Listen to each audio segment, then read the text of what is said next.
Hi everybody and welcome back to the Dark History Podcast. Hope everybody's well. I am Rob, your host as always.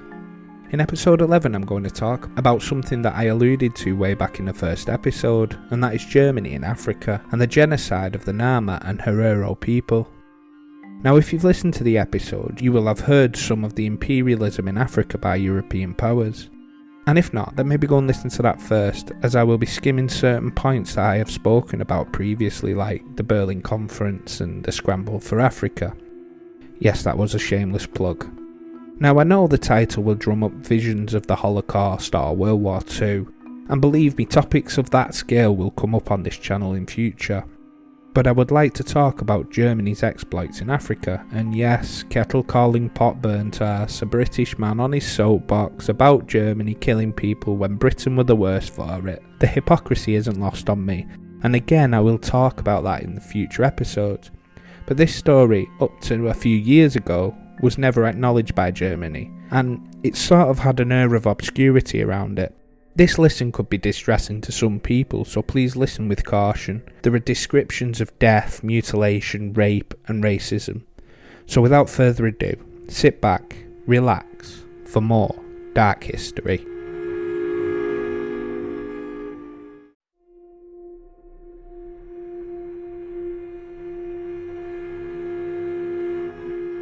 So as always, I'll start with a little bit of a brief history to sort of set the scene.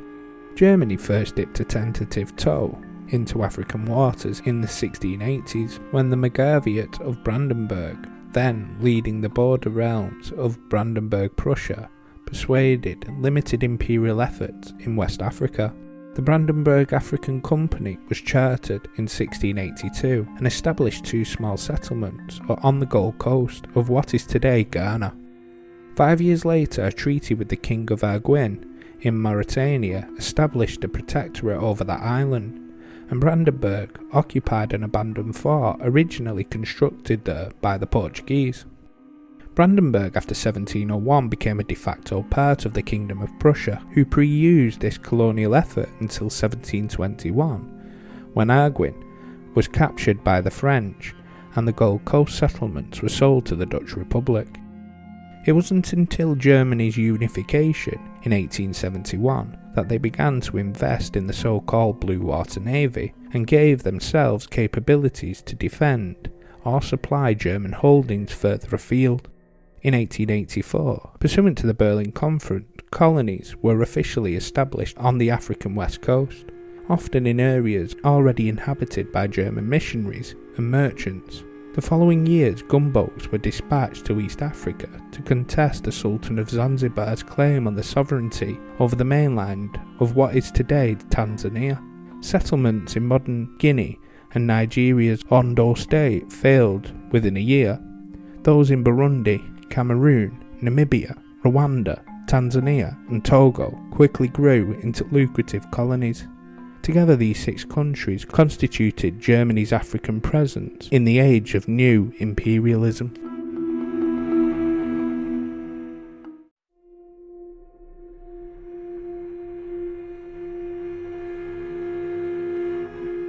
When the Herero, who were a cattle-herding tribe, migrated into Namibia during the mid-18th century, they arrived taking up vast swaths of the arable but scarce northern grazing land for their cattle, which the original inhabitants, such as the San and the Kohoko, didn't like too much.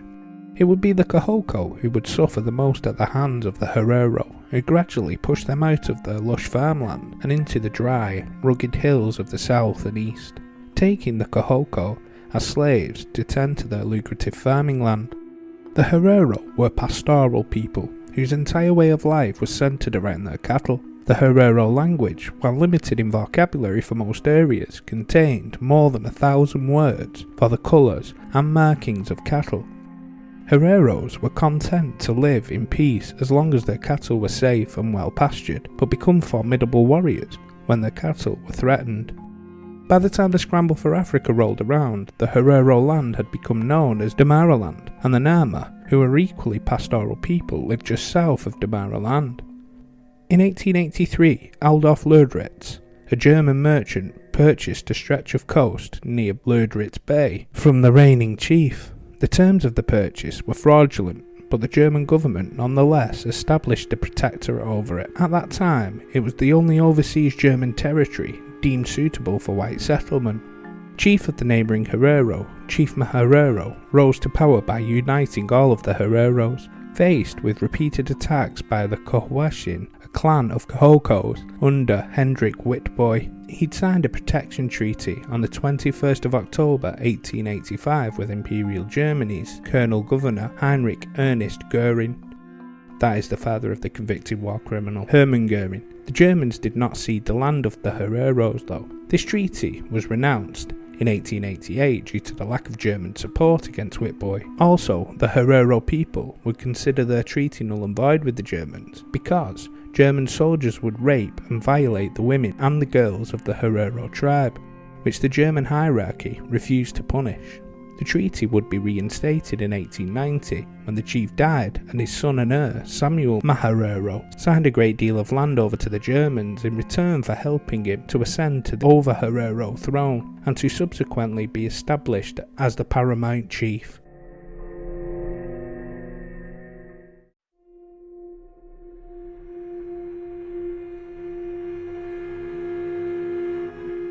As colonisation grew, with more and more Germans settling in Namibia, they began to look down on the African natives as lower and second-class citizens. This notion was cemented further as German officials would continue to subjugate the Herero and Nama people, pushing them into reservations, continually forcing unequal treaty as they pushed for a colony predominantly inhabited by whites.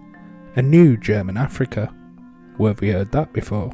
Under German colonial rule, colonists were encouraged to settle on land taken from the natives, with the land stocked with the cattle also taken from the natives, and taken care of by the natives, and turn them into slave labour, causing a great deal of resentment. This wasn't just resentment, this was a deep-seated hatred for the newfound colonialists. For the Herero and Nama people to go from free land-owning, slave-owning herders to slaves was painful.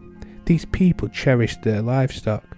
They were the whole status in society, and that was lost to the new German ranchers who came fresh off the boat to Southwest Africa.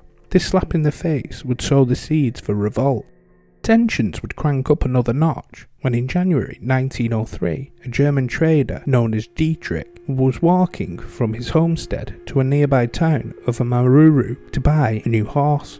Halfway to Dietrich's destination, a wagon carrying the son of a Herero chief, his wife and their son stopped by. In a common courtesy, the chief's son offered Dietrich a ride. That night, however, Dietrich got very drunk and after everyone was asleep, he attempted to rape the wife of the chief's son. When she resisted, Dietrich shot her dead. When he was tried for murder in Windhoek, Dietrich denied attempting to rape his victim. He alleged that he awoke, thinking the camp was under attack, and fired blindly into the darkness. The killing of the Herero woman, he claimed, was an unfortunate accident. The court acquitted him, alleging that Dietrich was suffering from tropical fever and temporary insanity.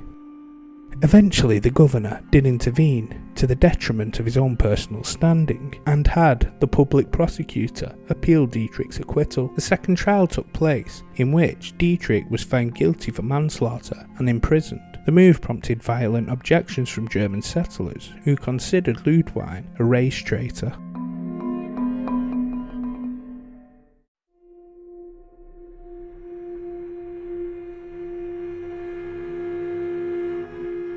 In 1903, some of the Nama clans rose up in revolt under the leadership of Hendrik Witbooi. A number of factors led the Herero to join them in January 1904.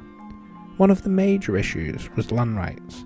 In 1903, the Herero learned of a plan to divide their territory with a railway line and set up reservations where they would be concentrated. The Herero had already ceded more than a quarter of their 130,000 square kilometre territory to the German colonists by 1903, before the Atavi rail line running from the African coast to inland German settlements would be completed. Completion of this line would have made the German colonies more accessible and would have ushered a new wave of Europeans into the area. During this time, the situation would be exacerbated in November 1903 by the settlers' new policy on debt collection. The Herero had got into the habit of lending large sums of money off settlers at high interest rates over a long span of time. Much of this debt went uncollected and accumulated. As most Hereros had no means to pay, Governor Leutwein, to correct this problem, intervened, decreeing with good intentions that all debts not paid within the next year would be voided. In the absence of hard cash, traders often seized cattle or whatever objects of value they could get their hands on as collateral. This fostered a feeling of resentment towards the Germans on the part of the Herero people, which escalated to hopelessness when they saw that the German officials were sympathetic to the moneylenders who were about to lose what they owed. Racial tension was also at play. German settlers often referred to the black Africans as baboons and treated them with contempt.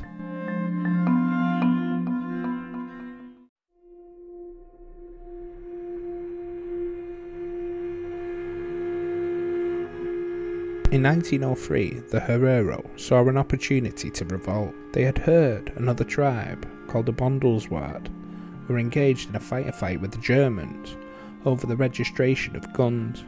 This firefight would ultimately cause 7 German casualties. The straw that broke the camel's back for the Herero was when Governor Leutwein was sent south to take personal command, leaving almost no troops in the north.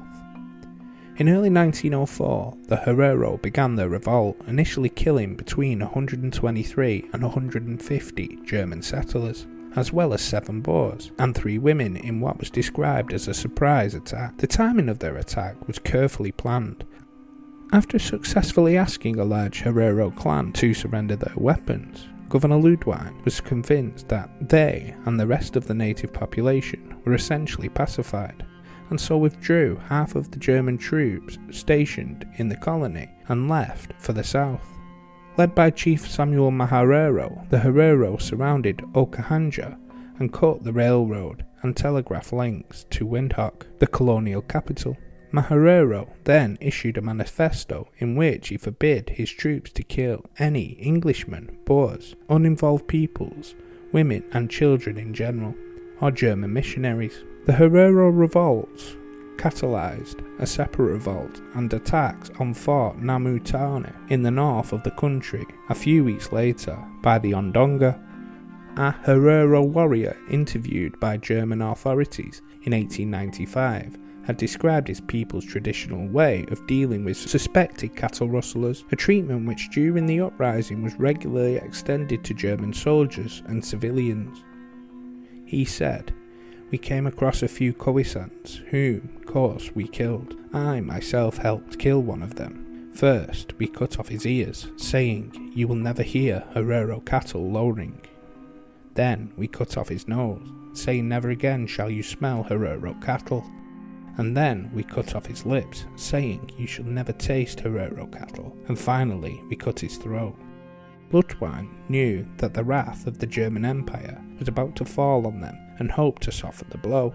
He sent a desperate message to Chief Samuel Maharero in hopes of negotiating an end to the war. In this, Leutwein acted on his own, heedless of prevailing moods in Germany, which called for bloody revenge. But the Herero refused. Leutwein was forced to request reinforcements, and experienced officers from the German government in Berlin. Lieutenant General Lothar von Trotha, brilliant name by the way, was appointed commander of Southwest Africa, arriving with an expeditionary force of 10,000 troops on the 11th of June. Leutwein wanted to defeat the most determined Herero rebels and negotiate a surrender with the remainder to achieve a political settlement. Trotha, however, planned to crush the native resistance through military force. By late spring of 1904, German troops were pouring into the colony. In August of 1904, the main Herero force was surrounded and crushed at the Battle of Waterberg.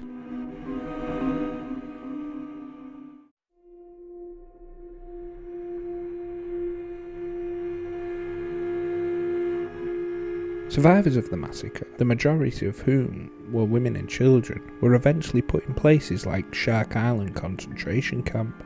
Shark Island was the worst of the German Southwest African camp.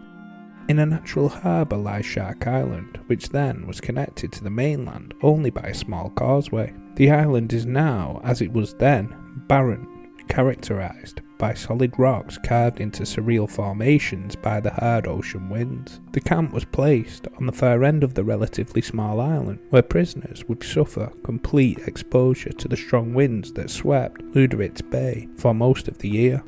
These places were where the Germans forced them to work as slaves for the German military and settlers. All prisoners were categorised into groups, fit and unfit for work. The pre-printed death certificates indicated death by exhaustion following prevention were issued. Many Herero and Nama died of disease, exhaustion, starvation and malnutrition. Estimates of mortality rates at the camp were between 45% and 74%.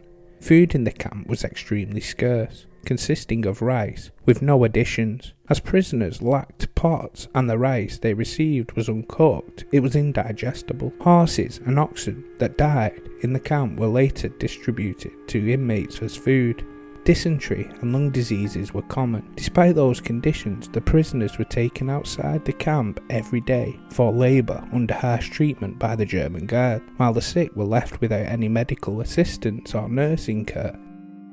Many Herero and Nama were worked to death. Shootings, hangings, beatings and other harsh treatments of the forced labour were common.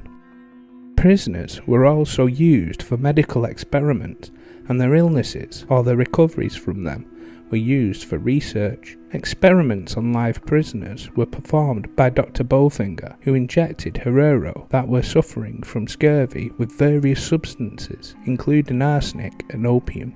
Afterwards, he researched the effects of these substances via autopsies. An estimated 300 skulls were sent to Germany for examination, in part from the concentration camp prisoners. In October 2011, after 3 years of talks, the first of 20 of an estimated 300 skulls stored in a museum at the Shahried were returned to Namibia for burial. In 2014, 14 additional skulls were repatriated by the University of Freiburg. Natives' corpses were desecrated further when a zoologist, Leonhard Schultz, would use them for experiments. Now that's what I call chilling. Africa, zoologists and dead bodies. I can only imagine what they did with them. All this pain and torture in numbers equates to the death of approximately 50,000 to 65,000 Herero and 10,000 Nama between 1904 and 1907 by German military forces in German Southwest Africa, which was around 85% of the population, almost wiping these people off the face of the earth.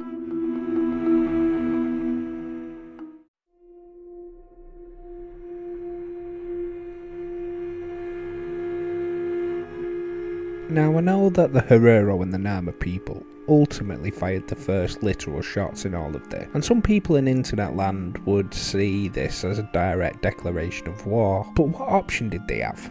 It seems like the Germans eventually would have taken them apart piece by piece anyway. They had already started to systematically take their way of life apart with land grabs and cattle confiscation. So what option did they have? The use of rape, execution and just general cruelty was excessive. Like I said at the top of the episode, this sort of imperialism wasn't a niche in German Southwest Africa. It happened in South Africa with Britain and the Boers, where the very concept of the concentration camps were invented. The destruction of natives across Africa was widespread. French, Italians, Spanish, Belgians all did it. Anyway, thank you for listening and your continued support of the podcast. If you could go to your respective podcast provider and leave a positive review, it would be massively appreciated. If you have friends or family who you think would enjoy this podcast, please feel free to share it with them. As always, if you would like to contact me with suggestions for episodes for the channel's email address will be in the description. Also, with the links to my TikTok page and YouTube channels, which do have regular uploads. I will also link the channel to the Instagram page. You can also reach me there and I will get back to everyone who DMs me. Thanks again for listening to the episode. Please join me for episode 12 and more dark history.